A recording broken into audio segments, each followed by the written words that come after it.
Welcome to North of 60. I'm Heidi Schweighofer. Today my guest is Rochelle Sibbio, the President and CEO of Habitat for Humanity for Summit County.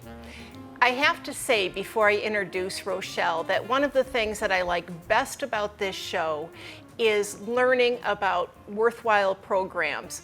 I know very little about Habitat and I'm delighted to be learning about it along with all of you. Thank you so much for being here, Rochelle. You're welcome. Thank you for having me. Now, tell me about yourself. How did you end up in this position? Well, I went off to college thinking I wanted to be a high school social studies teacher and completed my bachelor's degree in education, did some substitute teaching for a while, and that just wasn't working out very well. I wasn't getting hired.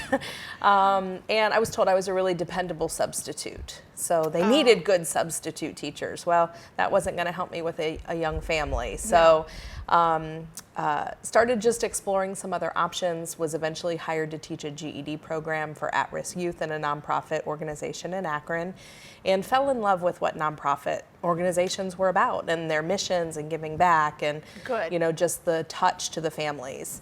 And eventually was lured by a board member that was with Habitat for Humanity. He had known me from my work at that prior social service agency and enticed me to an interview, and here I am in my 15th year with Habitat for Humanity. You've been doing this for 15 years. This is my 15th year. Thank you. That's wonderful to know. Thank you. Talk about the program, because I think that most of us, maybe I'm wrong, think about is we just see pictures of houses being built. Sure. So how does all of that happen? Sure. Well, and that's what Habitat's most known for, building homes. That's how we started. Our founders, Millard and Linda Fuller, they went to visit a friend of theirs, a spiritual minister named Clarence Jordan, on a rural farm in Koinonia in Georgia, and just outside of Americus, and they were having marriage trouble, and their friend, they thought Clarence would be a spiritual mentor for them to get their marriage back on track. And Clarence showed them the farm and how these individuals who were growing crops on the farms were living in these shacks with no running water, holes in the roofs. It was just very substandard housing, dirt floors. And Clarence convinced Millard that partnership housing would save Koinonia and that it could also save others around the globe. So they started one house at a time, and what could be what could be used in donation to build the first house, and then what that family paid back in principal without any interest, because God tells us we don't charge interest, would help to build the next home. And then those two families' payments build the next two homes, and those four families' payments build four more homes. And that became what was called the Revolving Fund for Humanity.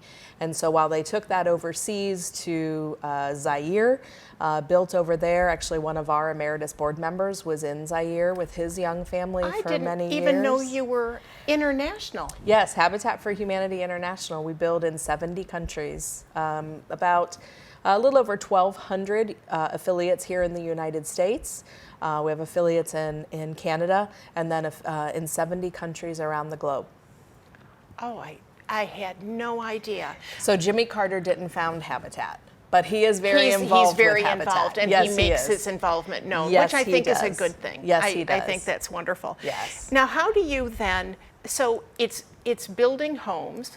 How do you decide on things like the site of the home, the family for the home? What factors go into that decision? So there are 4 national criteria that a family will have to meet. So they first have to have the ability to pay, because again, they are purchasing the home through the program on a 20 to 30 year zero interest mortgage. Okay, so they do have to pay a mortgage. Yes, all so right. they have to have the ability to pay. Okay. They have to have the need for affordable housing. So they might be living in substandard conditions, overcrowded conditions, living with family and friends, or paying well over 50% of their monthly income on rent. They also have to be willing to partner with us because families have to put in 250 hours of what Habitat coined sweat equity. And that includes building their home, attending homeowner education classes, attending our 8-hour hands-on home repair program where they learn how to do things in their home once they become a homeowner. Do they need financial guidance at all in terms of the mortgage? Yes, so that's the fourth criteria, is that they have to have decent and responsible credit. So we know that most families in our area don't have perfect credit, even across the U.S. don't have perfect credit. Right. So, we take all of their credit report information, we take that into consideration. Habitat is a mortgage lender. So we're a mortgage originator. We hold and service those mortgages once we have originated them with families. So we're qualifying them for this mortgage. Sure. We have 3 of our staff who are qualified loan originators under some federal guidelines, approved guidelines. And so they have to meet those 4 criteria. Income-wise, they have to be between 30 and 80% of the area median income for Summit County. And that's a HUD, Housing and Urban Development criteria every year. That schedule will change every year. Correct. Alrighty. Correct. And, they don't have to have children. Those are, fair housing issues. So equal housing opportunity. So, we can't say people have to be of a certain age or they have to have children or they have to be married.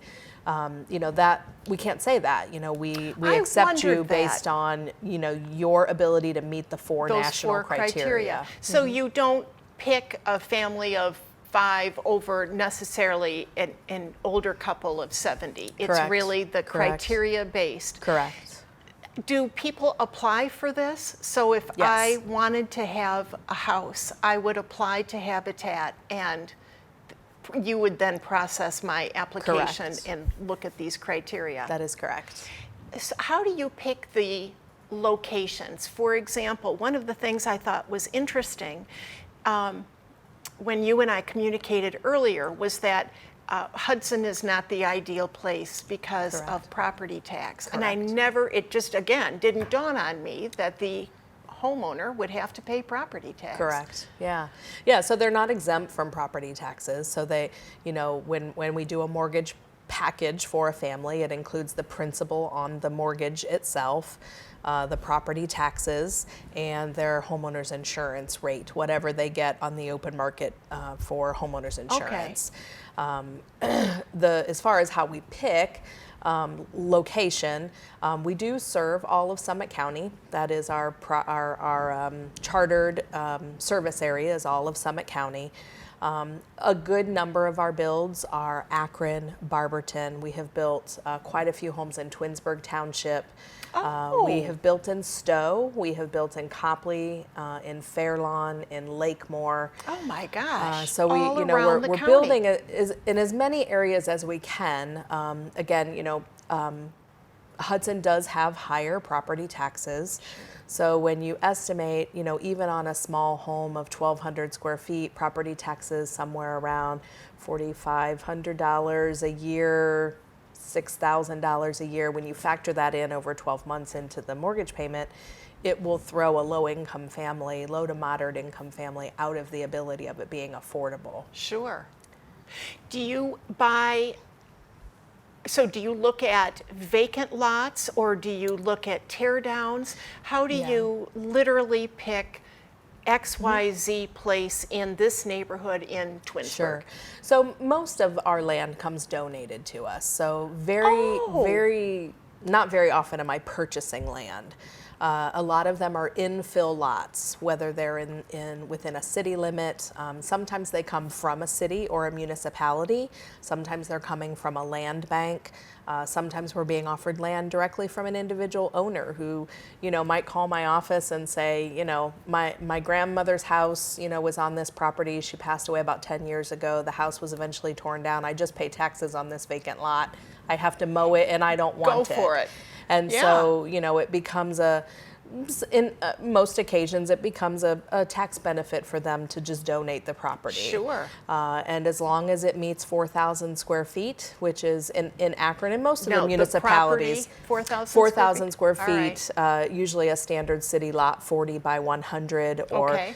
we prefer 50 wide. Some of our neighborhoods around Summit County are plotted at 50. In particular, like in Twinsburg Township, those were all plotted at 40 in that Twinsburg Heights neighborhood. And at the time, you needed 80 foot wide to build, which meant you needed 2 parcels. Right.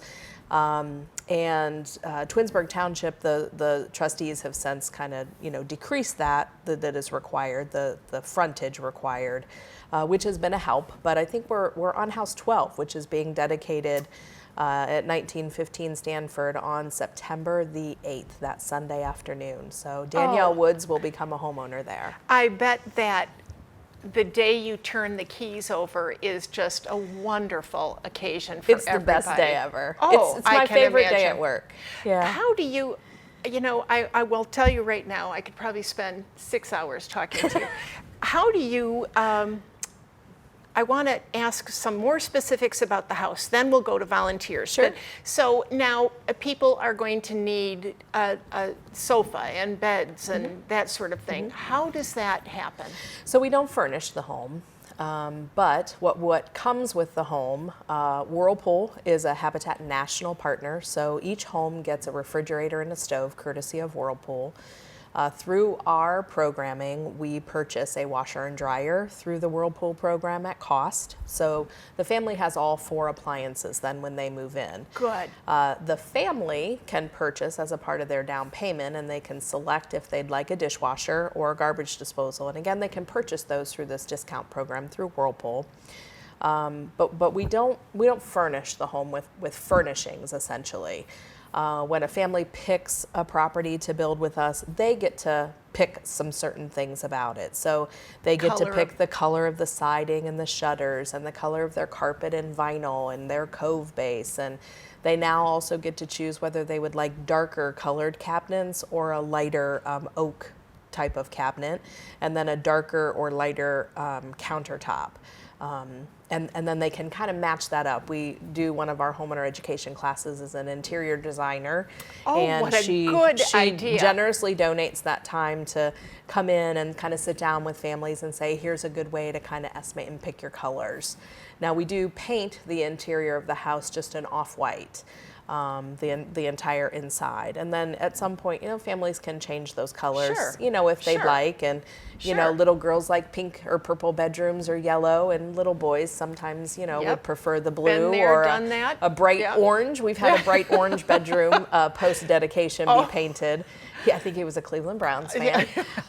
So they do get to customize some things about the home, but we're not a custom home builder. So the family doesn't sit down with us and say, well, these are the plans I want this, I want that. Okay. I want these Right. types of light fixtures. Everything is a standard. Okay. We have about a dozen standard plot plans and home design plans. And do they select, or do you select based We on do. the Based on the lot? neighborhood. Yeah, Based on okay. the lot, how it would lay on the property, how it would be Okay. plotted on the property, as well as what's in the neighborhood. So, Oh, yeah, that we makes can't go perfect into a sense. neighborhood where there's a bunch of 2 stories and put up a single story home, Right. or vice versa. Right. Our square footage is, somewhere around 1,200 square feet. We do build a little bit larger when we have to build a 4-bedroom home for maybe a larger family. We have a 1,500 square foot plan for those larger families that are going to need, 4 bedrooms. Sure. Okay, now you are volunteer based. We are. Volunteers are the lifeblood of Habitat.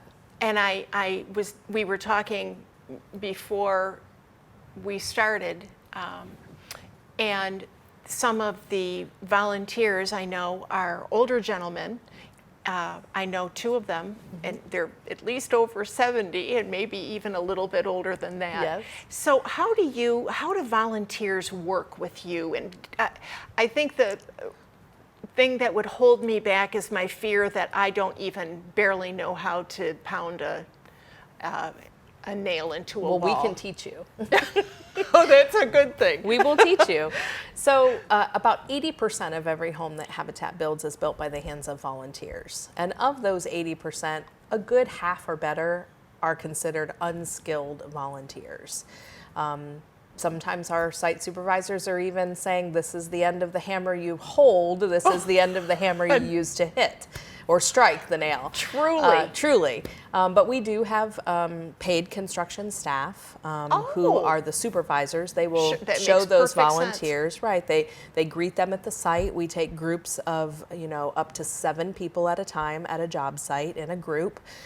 They might all be individual volunteers. They might come from a company as a group together. They might come from a church as a group together, or a service club like a Rotary or a Lions Club or a Kiwanis Club or something. Men and women. Men and women, absolutely. So again, skilled or unskilled, and they will do things from putting the first floor decking on the house in order to raise the walls, which volunteers will do. They will wrap the house in house wrap. They will install siding, windows, doors. On the inside, they'll do drywall, put the insulation, do the drywall. Gosh. Paint, install cabinets, vanities, countertops. They'll do landscaping.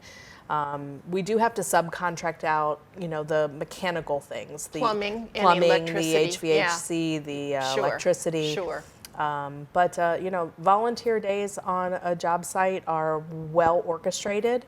Our site supervisors are fantastic. If you ask volunteers in the community what was the best part of your day, that they might say it was the feeling of being able to give back to the family, but they might also say just having somebody knowledgeable there to tell me what to do made it a great experience for me. Yes. And that's our plan.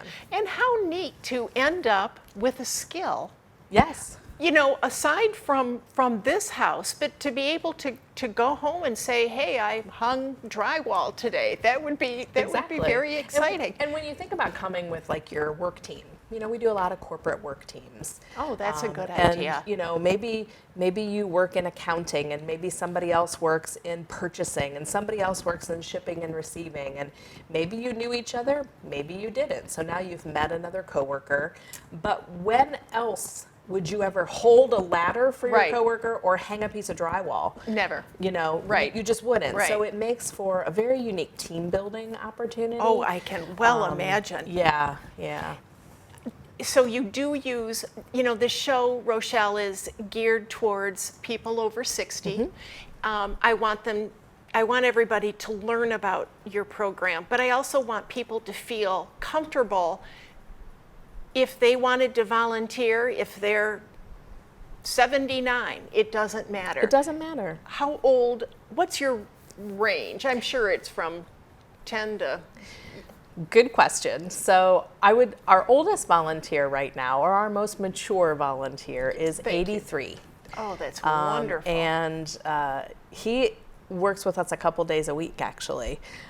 It keeps him active. It gets him out of his wife's hair, which is, and then she goes off and volunteers. I think a food bank, a food pantry is her passion. And how nice. Yeah, and we can take as young for activities as 5, but not at a build site. So they have to be 18 or older to work at a build site, and that is Ohio child labor laws. So that makes perfect sense. Now, if a student is 16 or 17 and they're in a construction trade program, they can be accepted. But in general, 18 and older at the job site. Okay. So those that are younger than that, like for example, 16 and 17-year-olds can help us paint or landscape. Younger than that can volunteer in our restore, and I know we were going to talk about that in a bit. But even as young as 5 to headed into middle school, we have activities that they can do. So we do a program called Backyard Builds, and we also do a kitchen cart assembly project, and we'll have Boy Scout troops and Girl Scout troops and daisies and Cub Scouts or something, you know, they'll sponsor for $100. They can purchase the materials for those, either the kitchen cart or the picnic table, and come to our warehouse and assemble it, and then give it as a gift to the family. Wonderful. Wow. So we have activities they can do. Good you know, skills for that age, skills too. for them, sure. Or, you know, they can plant flower pots for families and they'd be given as a gift. Or they can even make cards. We've had several elementary schools that will just make welcome to your new home cards, and how touching. we present to the family then at dedication time. That's excellent. So I told you it's my favorite day is, at work, dedication day. Oh, I can absolutely imagine. I know that. Let's talk about two things before we talk about Restore. Sure. The Hudson Coalition. Yeah. I heard of you because my neighbor is part of the Hudson Coalition. Yes. Tell me a little bit about that. So a coalition for Habitat is usually based on the 12 apostles. So we try to encourage 12 churches. Sometimes they're all of the same faith. Sometimes they're of a variety of faiths that will come together in a group of 12 and build a home together. And so the Hudson Coalition, for example, this is, I believe, their 27th house that they have built together as a group. And they fundraise a variety of ways within their congregations and with their faith community. And they sponsor a home each year. This year's home happens to be the one in Twinsburg that we're dedicating on September 8th. And they come out on Saturdays. We schedule build days every Saturday for them throughout the build. And then we have subcontractors again that'll kind of keep the house moving along through the week for certain pieces and parts. And they also sponsor, that coalition group sponsors a 5K race up here called the Firecracker 5K, which is run in Hudson Park Estates. That's I have seen the signs and I've seen the runners. I have not run. But yes, it is always held on the 4th of July. That it was. I didn't know that proceeds for that go to you. Benefit the coalition group. To the coalition group. Yeah. Oh, I had no idea. That's interesting to know that. So you're saying there are 12 churches here in Hudson. Here in Hudson. That are part of this coalition. Correct. If someone wants to become a volunteer with their own church, they just find their representative or talk to the pastor who might steer them in the right direction. Or they can always contact us, even if they're not a part of one of those particular churches and they want to volunteer. They can contact us directly, and we'll get them looped in and involved. Okay. Whether that be a part of the build that the Hudson Coalition is doing or one of our other builds. We have 8 builds going on right now. That's a lot. Yes, it is a lot for us. And you want to get everybody in, I'm sure, before winter. You don't. 4 of those will be completed, the 2 in September, and then 2 more will be completed by the holidays. We have 4 that are just starting, so foundations just went in the ground. Oh my gosh. On those other 4. So, and it's an 8-house development that we're building in Akron. So this is the phase 1, 4 homes, and 2020 will be phase 2 of 4 homes. How exciting. Yeah. First one for us. So. Oh my gosh, I think that's wonderful. I've learned an awful lot about infrastructure and I bet you EPA regulations. I bet you are. Probably more than you want to know. More than I ever wanted to know. Tell me about Restore. Sure. Okay. I'm not sure. I've seen the truck. Have I maybe? You have. Okay. You have. You've probably seen the truck every week in Hudson. I have. Yeah. All right, but I don't know about it. Absolutely. So Restore started as a concept. People want to donate stuff all the time. And years and years ago, people would donate stuff to a local Habitat, and they might have a storage unit, or they might store it in their warehouse somewhere. And once that space filled up, they would price it all, open it up, and have a yard sale. And that was what we used to do at our old building that was on Rosemary Boulevard over in Akron. We had a space, fill it up, price it, out for sale it would go on a Saturday. And then the dollars were always used and reinvested back into our mission. And the concept grew into the fact of this could be a retail standard operation, similar to Goodwill stores and Salvation Army stores. Okay. So they certainly precede what Habitat restores are about. But we learn from those models. I betcha. About 800, almost 900 restores across the country of those 1,200 U.S. affiliates. Our store originally opened in Springfield in a small old Acme grocery store building. In 2006 we opened, 2007 we opened, and shortly outgrew it very quickly, the space. And did a capital campaign, purchased an old Handy Andy facility on Romig Road, had community support. It was a $2 million campaign, bought the building, renovated it, moved all of our operations there. Wow. And the Restore operates on a donation platform, so everything in there is donated to us.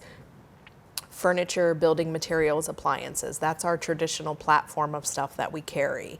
Okay, and let me ask this, because I have heard this from folks at Goodwill, especially on a Saturday after a garage sale, when the folks there will say, you know, we don't want torn, we don't want stained, we don't want, we really want things that people can use. Are you the same way, or do you For just the most part, accept? Yeah. For the most part, you know, we generally will tell people furniture, please no rips, tears, stains. Pet hair is kind of another issue sometimes.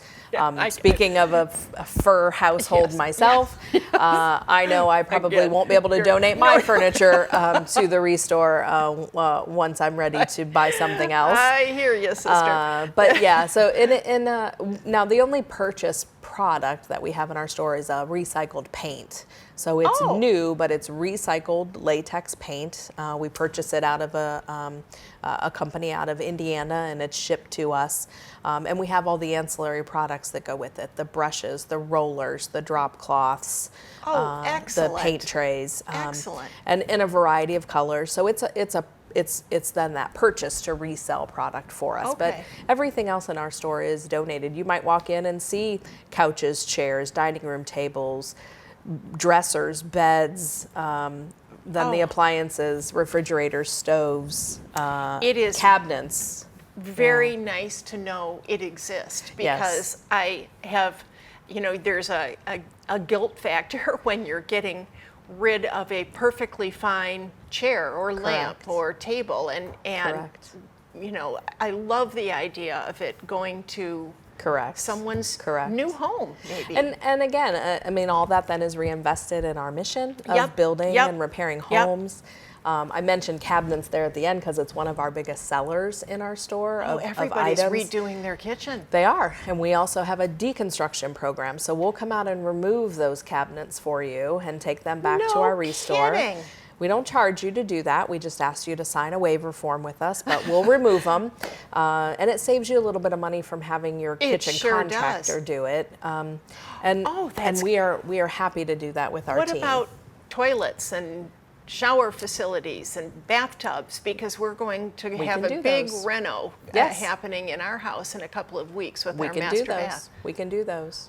Light fixtures, I am doors, glad windows. to know you, kid. Really. Well, thank you, Heidi. I am glad to know you today, too.